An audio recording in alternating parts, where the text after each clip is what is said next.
지나간 한 주 수고들 많으셨습니다. 코로나 바이러스가 계속해서 우리를 위협했고 또 거기에 강추위와 또 폭설까지 겹쳐서 우리를 그 어느 때보다도 힘들게 했던 한 주간이 아니었나 그런 생각을 해봤습니다. 그럼에도 우리 성도들 한 분도 교통사고나 또는 확진자나 기타의 어려움이 없이 한 주간을 또 잘 이겨내신 것 주님께 감사하고 우리 성도님들의 수고에 진심으로 감사를 드립니다. 자, 오늘 본문을 중심으로 해서 우리는 새해 우리를 찾아오신 예수님, 또 바꿔서 하면 새해 나를 찾아오신 예수님이라고 하는 제목으로 함께 말씀의 은혜 받기를 원합니다. 여러분, 오늘 성경은 2021년 새해 둘째 주일을 맞이한 우리를 디베랴 호수, 오늘 여기 요한은 디베랴 호수라고 하는 표현을 썼어요. 그런데 다른 이름으로도 불려졌습니다. 다른 이름은 갈릴리 호수 또는 게네사렛 호수라고 불리워지기도 했습니다.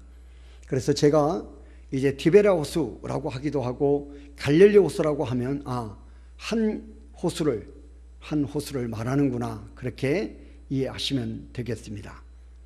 오늘 바로 그 갈릴리 호수에 디베랴 호수에 찾아오신 예수님께로 우리를 인도하고 있다 하는 것입니다.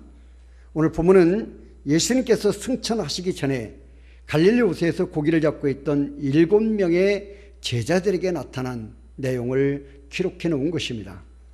예수님이 십자가에 죽으심을 당하자 제자들은 뿔뿔이 흩어지기 시작했습니다. 그들 중에 나는 물고기 잡으러 가겠다고 했던 베드로를 따라서 함께 했던 자들이 오늘 본문에 등장하고 있는 7명의 제자들입니다. 5명의 제자들의 이름은 나오고 2명의 제자들의 이름은 언급하지 않고 있습니다.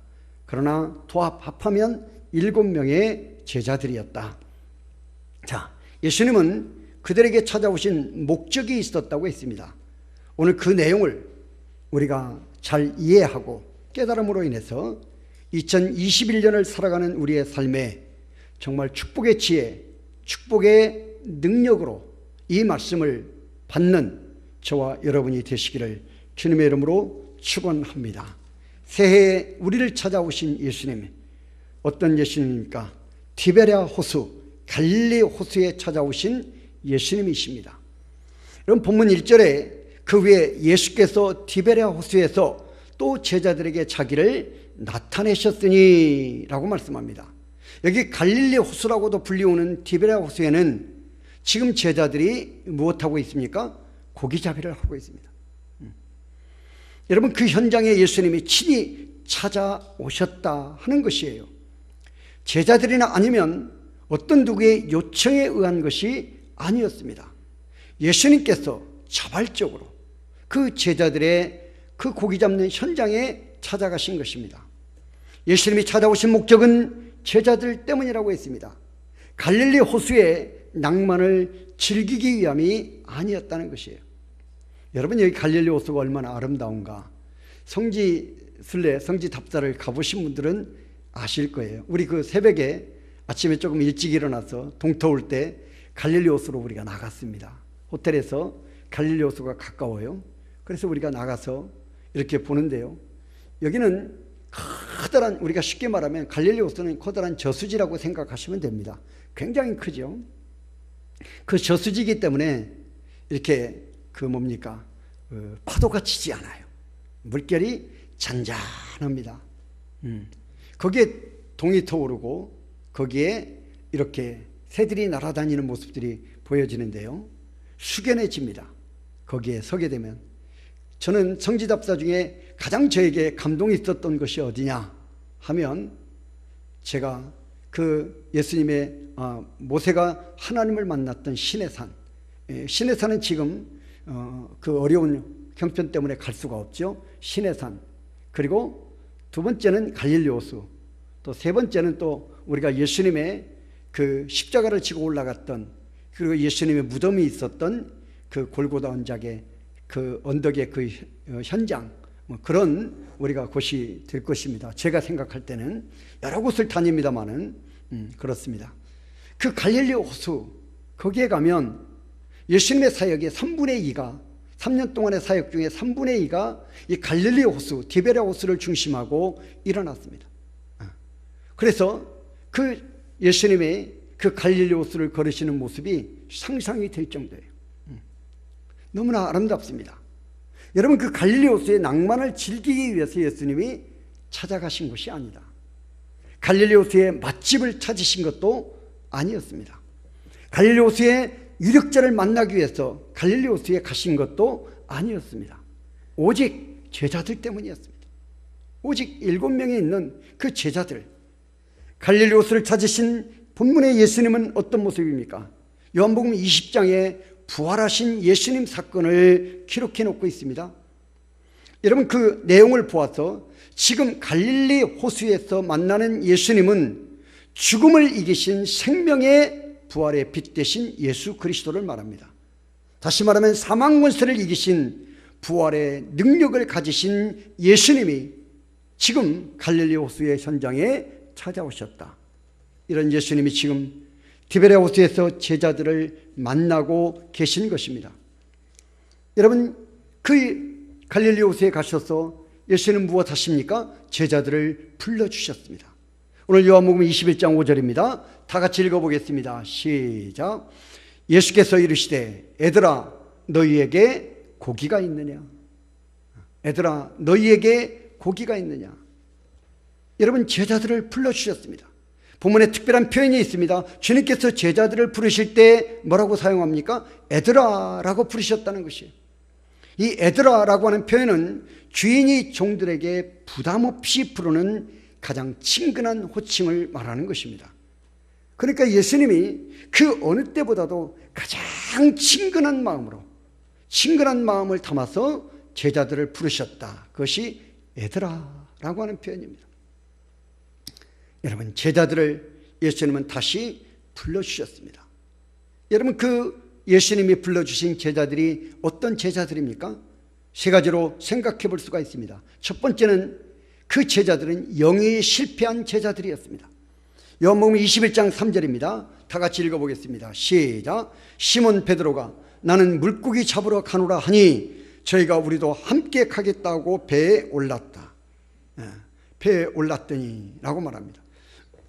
주님이 십자가에 달려 죽으시자 주님을 배반하고 또 배반하던 제자들을 주님은 다시 찾아와 그들을 불러주신 것입니다.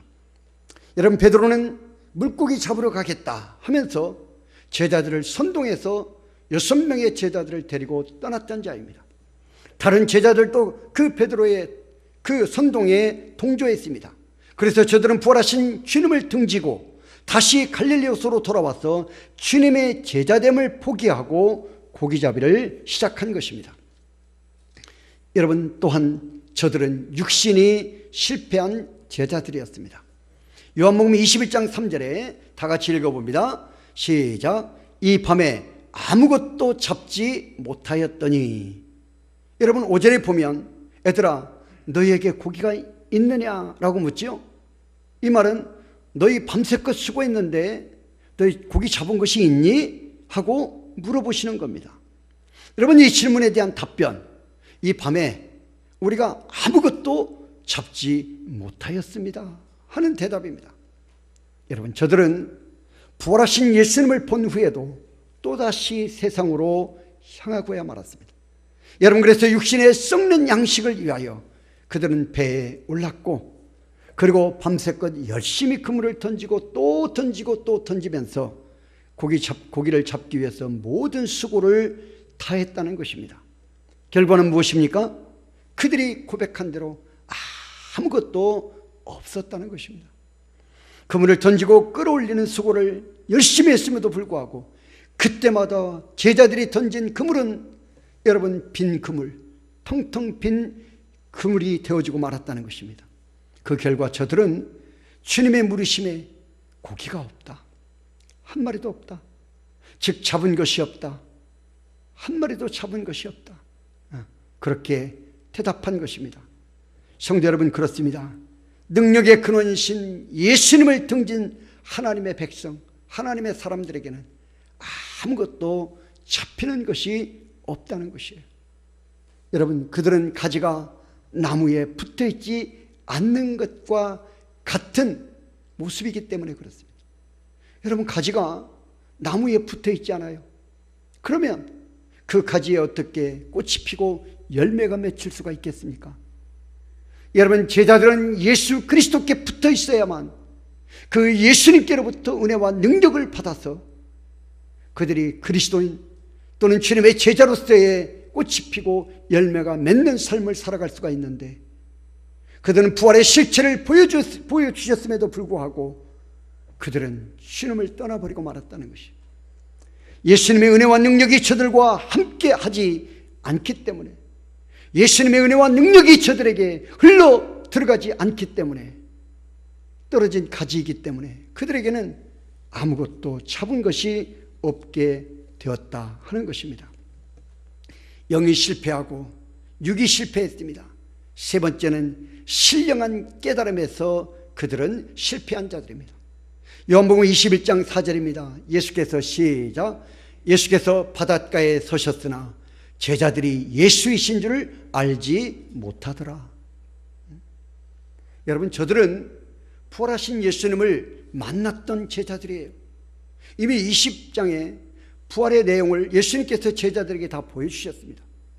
현장에 없었던 도마에게도 나중에 찾아가셔서 예수님이 보여주셨어요. 그래서 오늘 14절에 보시면 뭐라고 말합니까?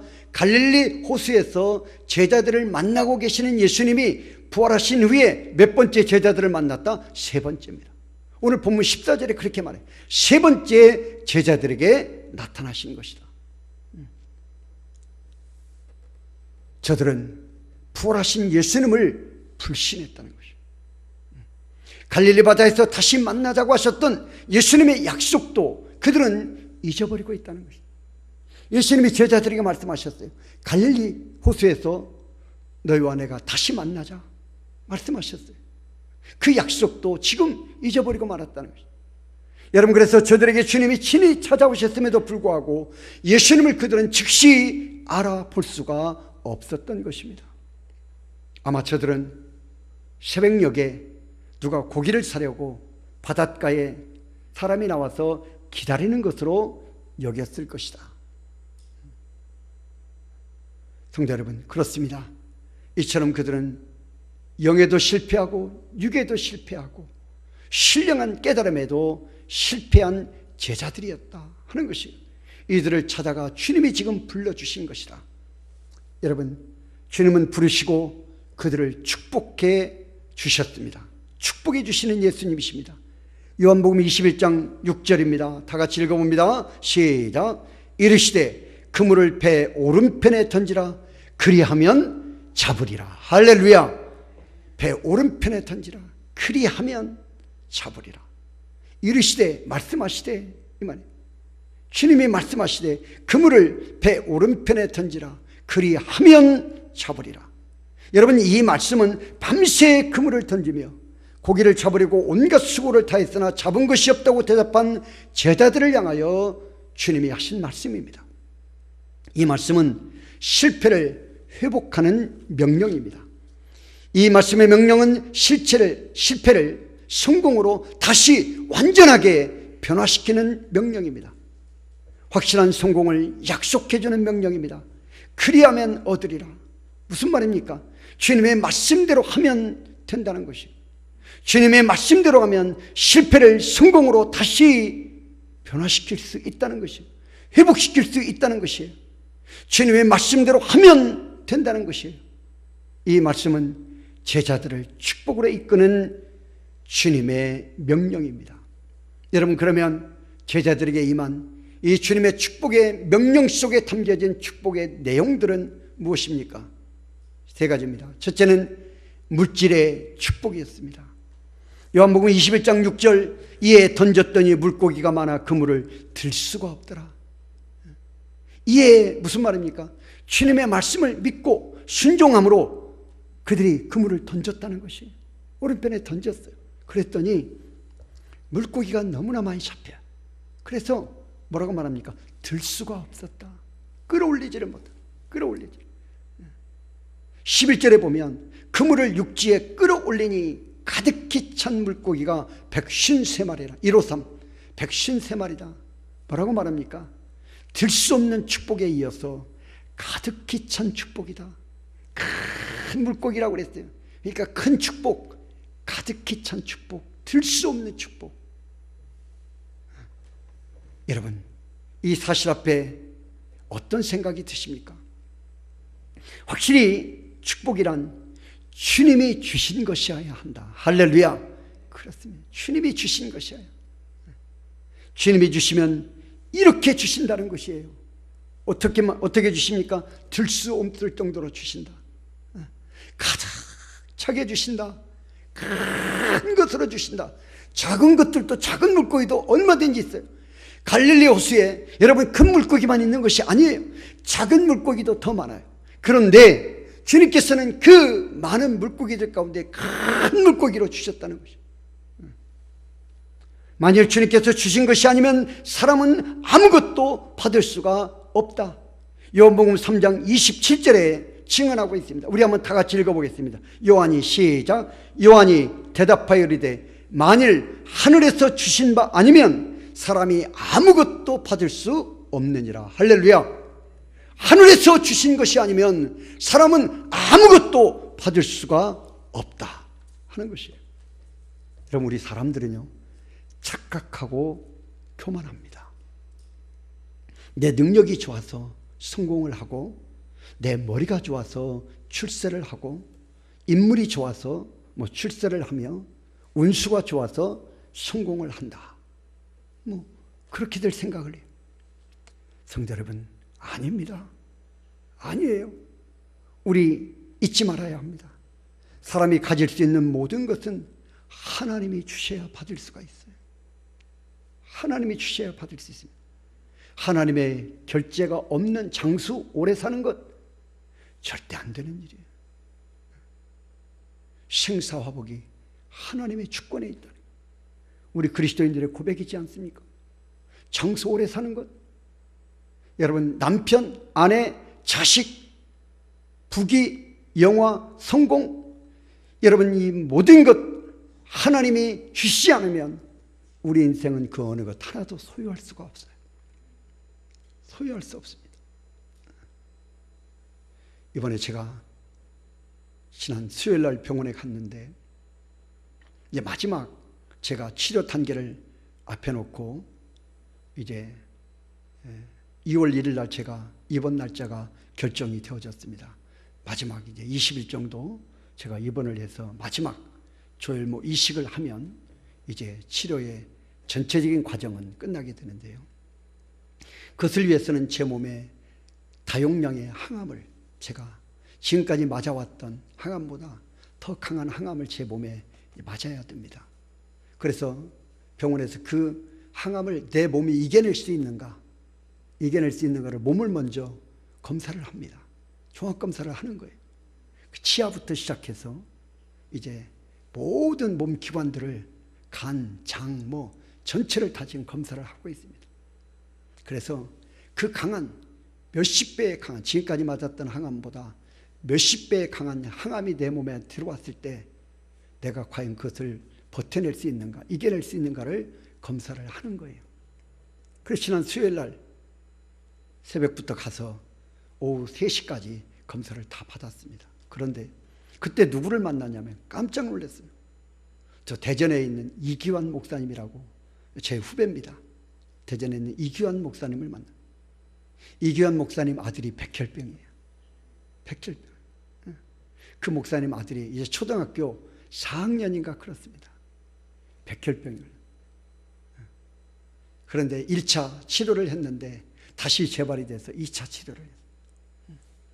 그래서 지금은 이제 아이가 어느 정도 치료 과정이 지금 끝나서 이제 몇 개월에 한 번씩 와서 이렇게 검사를 하고 또 약을, 주사를 맞고 이런 과정의 치료를 하고 있는데 그 아이를 만난 거예요.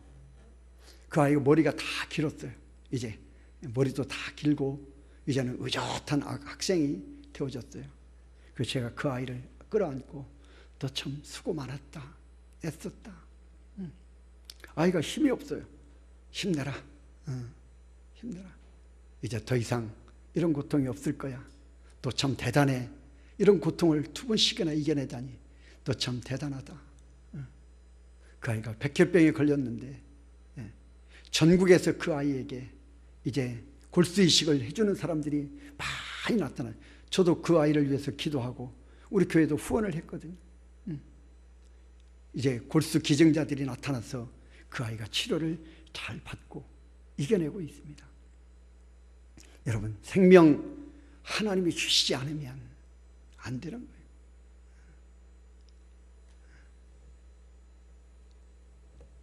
하나님께서 그만한 우리 인생들은 하나님께서 허락하지도 않은 축복을 억지로 조급하게 받으려고 합니다. 서두릅니다. 때로는 편법을 사용하기도 하고 죄를 짓기도 합니다.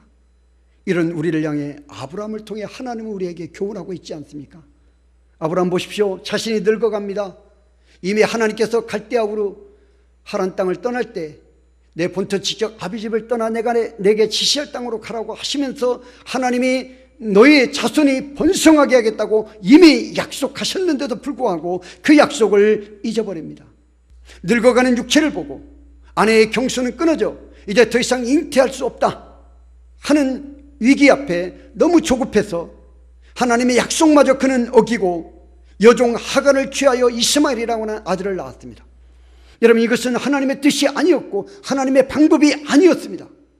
그 결과 아브라함은 24,000년에 이르는, 아니 지금도 계속되고 있는 중동 전쟁의 전범자가 되어져 버리고 만 것입니다. 이스마엘과 이삭과의 싸움이에요. 오늘날 중동 전쟁은. 여러분, 그러므로 하나님이 주시지 않는 것은 받을 수 없습니다. 받지 않은 것이 복입니다.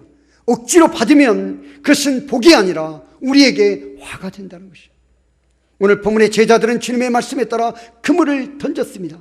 말씀에 의지하여 그물을 던졌습니다. 순종함으로 던졌습니다. 그 결과 들 수 없는 축복, 가득 찬 축복, 큰 고기 153마리의 축복을 받게 된 것입니다. 물질의 복을 받았다. 또 주님은 제자들을 찾아가서 복을 주셨는데 어떤 복입니까? 찢어지지 아니하는 복을 주셨습니다. 요한복음 21장 11절, 이같이 많으나 그물이 찢어지지 아니하였더라. 이같이 많으나 들 수 없을 정도로 가득 찬 큰 물고기의 복을 하나님이 주셨는데 그 그물이 찢어지지 아니했다. 여러분, 그물이 찢어지게 되면 잡은 고기 다 놓쳐버리고 마는 겁니다. 이것은 받은 축복을 놓치지 아니하는 것을 말하는 것이지요. 돈을 많이 벌었는데 도적을 맞는 것은 축복이 아닙니다. 내가 살려고 온 정성을 다해 집을 지었는데 정작 다른 사람이 산다면 그 또한 축복이 아닌 것입니다. 여기에서 우리는 축복을 받는 것도 중요하지만 그 축복을 빼앗기지 않고 온전히 내 것으로 보존하고 누리는 것도 매우 중요하다는 것을 우리가 깨달아야 한다는 것입니다. 내 손이 수고한 대로 그 결과를 보는 것이 축복입니다. 이게 성경의 원리예요. 내 손이 수고한 대로, 내가 땀 흘린 대로 그 결실이 정당하게 나에게 돌아오는 것, 내가 누리는 것, 이것이 진정한 축복이다. 그 받은 축복을 뺏기거나 잃어버리지 아니하고 내가 온전히 누릴 수 있을 때 그것이 진정한 행복이고 진정한 축복이라는 것이에요. 본문의 말씀처럼 그물이 찢어지지 아니해야 됩니다. 이런 복을 누리시기를 주님의 이름으로 축원합니다. 자, 물질의 복을 받았습니다. 찢어지지 아니하는 복을 주셨습니다. 세 번째가 복직의 축복입니다. 사명을 다시 회복시켜 주시는 거예요. 대표로 누구를 말합니까? 베드로입니다. 요한복음 21장 15절로 17절에 주님은 베드로를 향하여 묻습니다. 요한의 아들 시몬아, 내가 나를 사랑하느냐? 그때 베드로가 대답합니다. 내가 주를 사랑하는 줄을 주께서 아시나이다. 또다시 주님이 질문합니다. 요한의 아들 시몬아, 내가 나를 사랑하느냐? 내가 주를 사랑하는 줄을 주께서 아시나이다. 또다시 주님이 세 번째 묻습니다. 요한의 아들 시몬아, 내가 나를 사랑하느냐? 내가 다른 사람들보다 주님을 더 사랑합니다. 그때 주님이 그 베드로에게 하시는 말씀, 내 양을 먹이라, 내 양을 치라, 내 양을 먹이라. 사명을 다시 회복시켜주는 것이다. 양을 먹이라 양을 치라고 하는 이 말은 너가 제자로 부름 받았어. 이제는 많은 사람들을 예수 그리스도를 믿게 하고 그들이 주님께로 돌아오게 하는 제자적 사명, 복음 전파적 사명을 다시 회복해야 한다. 너 여기서 육신을 위하여 물고기 잡는 인생이 되어지는 건 너는 사람 낚는 어부가 되어져야 한다는 것이에요. 그것을 위하여 너는 부름을 받았다는 것이에요. 그 사명을 다시 회복하라는 것입니다.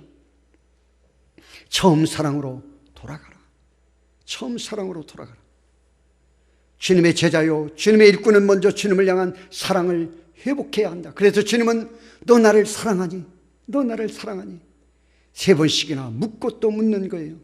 베드로도 주님을 사랑한다고 고백하는 거죠. 여러분, 주님의 제자는, 진정한 일꾼은 먼저 주님을 뜨겁게 사랑하는 자가 되어져 가장 주님을 사랑하는 자여야 한다. 세상에 그 무엇보다도 주님을 사랑하는 자가 진정한 제자의 자격을 갖추는 것이다. 새해를 맞이하여 새로운 삶에 도전하고 있는 저와 여러분, 믿음의 삶의 경주를 시작한 저와 여러분에게 주님은 우리에게 묻습니다. 요한의 아들 시몬아, 내가 나를 사랑하느냐? 오기정 목사야, 내가 나를 사랑하느냐? 여러분, 우리는 이 질문에 대답할 수 있어야 합니다. 베드로가 내가 주님을 사랑하는 줄을 주께서 아시나이다 라고 대답했던 것처럼 내가 주님을 사랑합니다. 내가 주님을 사랑합니다. 주님이 아시지 않습니까? 주님이 아시지 않습니까? 사랑하는 우리 좋은 가족 여러분, 오늘 우리는 새해 시작과 함께 디베레아 호수의 제자들을 찾아오신 주님을 만나고 있습니다. 죽은 자가 아닌 산자로 무덤에서 살아나 갈릴리 호수에서 찾아오신 주님이십니다. 산산이 부서져 버리고 조각나버린 실패의 제자들일지라도 주님께서 저들에게 이처럼 찾아와 주시기에 제자들은 결코 실망할 수 없고 망할 수가 없는 것입니다. 바로 이것이 오늘 하나님의 자녀들에게도 약속된 소망의 축복입니다. 7번씩 70번이라도 실패한 삶의 현장에 나의 주님은 변함없이 나를 찾아와 만나 주시는 줄로 믿습니다. 사랑하는 성도 여러분, 2021년 새해가 시작되어 진행되고 있습니다. 올 한 해 우리의 삶이 영적으로 육적으로 빈 그물이 되어져서는 안 된다는 것이에요. 밤새껏 수고했지만 잡은 것이 없어서 허탈한 마음으로 지친 육신으로 여러분 빈 그물을 씻는 인생이 되어지지 않기를 주님은 원하신다는 것이에요. 빈 그물 씻는 인생 되지 마라. 실패한 인생 되지 마라. 잡은 것이 한 마리도 없는 인생이 되지 마라. 한 해의 결산의 때에 우리가 이제는 빈 그물만 씻는 인생이 되어져서는 안 된다는 것이에요. 아니, 매일매일의 삶이 여러분 우리가 빈 그물을 씻는 인생이 되어지지 않게 하시겠다는 것입니다. 여러분, 빈 그물은 실패입니다. 빈 그물, 그것은 땀 흘려 수고하였으나 얻은 것이 없는, 결실이 없는 삶입니다. 빈 그물, 그것은 기쁨과 감사보다 슬픔과 괴로움 속에 살아가는 것입니다. 빈 그물, 그것은 앞으로 나아가기보다 뒤로 물러가는 것입니다. 빈 그물, 그것은 영적인 진보, 영적인 발전이 없는 것입니다.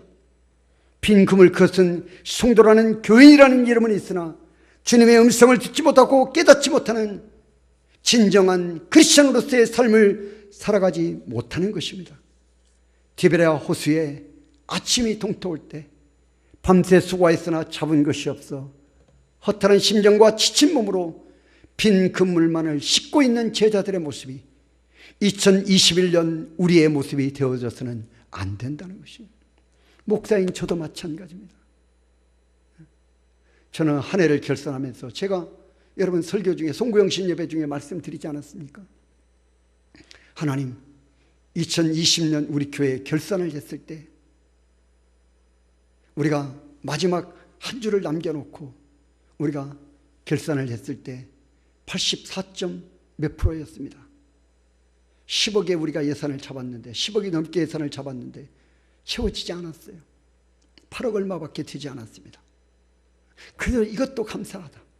코로나 시대에 우리가 온전한 예배를 드리지 못하는 시대에 정말 우리 성도들의 헌신과 희생과 믿음이 정말 귀하고 감사하다. 우리 장로님들과 함께 그 결산의 보고를 함께 나누면서 감사하고 또 감사했습니다. 여러분, 그런데 마지막 31일 날까지 하나님이 역사하시는데 여러분, 우리 교회의 그물이 빈 그물이 되어지지 않도록 여러분, 우리의 예산이 초과해버리는 복을 주셨습니다. 저는 코로나 시대에 신방도 제대로 하지 못하고 제대로 예배도 드리지 못하고 저는 또 개인적으로 육신적으로 연약해서 제가 온전한 목회적 사명을 감당하지 못해서 이렇게 복을 받지 못해 이런 결과가 나오는 것은 아닌가 하는 마음에 정말 부끄럽기도 하고 죄송스럽기도 하고 그랬었는데, 그래도 감사했는데 하나님께서는 우리를 넘치도록 채워주셨다는 것이, 할렐루야. 빈 그물이 되어지지 않게 하시더라. 우리가 수고한 것에 비하여서 하나님의 은혜와 축복은 넘치고 넘치고 넘치게 채워주시더라. 믿기를 축원합니다. 할렐루야. 이런 역사가 있더라는 것이. 올 한 해가 제가 개인적으로도 얼마나 연약했던 한 해인가, 교회가 얼마나, 우리의 신앙이 얼마나 연약했던 한 해인가. 그런데 하나님께서는 우리 성도들을 축복하시고 우리 성도들이 하나님 앞에 드릴 수 있는 믿음을 주시고, 교회에 나오지 못함에도 불구하고 모든 교회들이 지금 아우성과 비명을 지르고 있는 이때 하나님 우리에게 감사가 넘치게 하시더라 하는 것이죠. 사랑하는 성도 여러분, 그렇습니다. 2021년 빈 그물을 씻고 있는 제자들의 모습이 우리의 모습이 되어져서는 안 된다. 믿기를 축원합니다.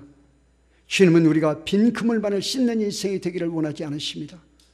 주님은 나를 향한 마음은 여러분 그물이 찢어질 정도로, 그러나 찢어지지 아니하는 큰 고기로 가득 채워지는 주님의 축복의 은혜를 누리는 삶이 되기를 원하신다는 것이에요. 믿기를 축원합니다. 여러분, 빈 그물이 되는 위기가 우리에게도 찾아올 수 있을 것입니다. 그때마다 주님이 나와 함께 하심을 믿음으로 확인하십시오. 주님이 나에게 찾아오셨어. 주님이 나와 함께하고 계시오. 할렐루야. 그리고 주님의 말씀으로 돌아가 그 말씀대로 순종하십시오. 어떤 경우에도 낙심하거나 좌절하거나 절망하지 마십시오. 주님의 말씀에 의지하여 삶의 그물을 던지십시오. 사업장의 그물을 던지십시오. 직장에서의 그물을 던지십시오. 가정에서의 그물을 던지십시오. 그곳에는 실패를 넘어 좌절을 넘어 절망을 넘어 드릴 수 없는 축복, 가득 찬 축복, 큰 물고기의 축복이 가득 채워지는 복을 누리게 될 줄로 믿습니다. 계속된 코로나로 인해 제자들처럼 믿음으로부터 도망친 삶, 불신앙의 삶, 어둠의 삶까지 다 해결해 주시고 축복으로 이끌어 주시는 디베랴 호수의 제자들을 찾아오셨던 주님이 오늘 새해 우리를 찾아와 주셨다. 할렐루야. 나의 가정에 찾아와 주셨다. 나의 직장과 사업장에 찾아와 주셨다. 내가 당한 빈그물 같은 그 수고했으나 잡은 것이 없는 빈그물 같은 고난의 삶의 현장에 주님이 찾아오신다. 그리고 말씀에 순종하기를 원하신다. 믿음으로 살기를 원하신다. 그래서 복을 받기를 원하신다 하는 것이죠. 오늘 이런 갈릴리 호수에서의 제자들을 찾아와 제자들을 실패해서 다시 성공으로, 잡은 것이 없는 빈 그물에서 가득 찬 그물로 축복해 주시는 주님의 은혜가 오늘 2021년 새해를 시작하는 저와 여러분 모두에게 풍성히 임하는 복이 되어주시기를 주님의 이름으로 축원합니다.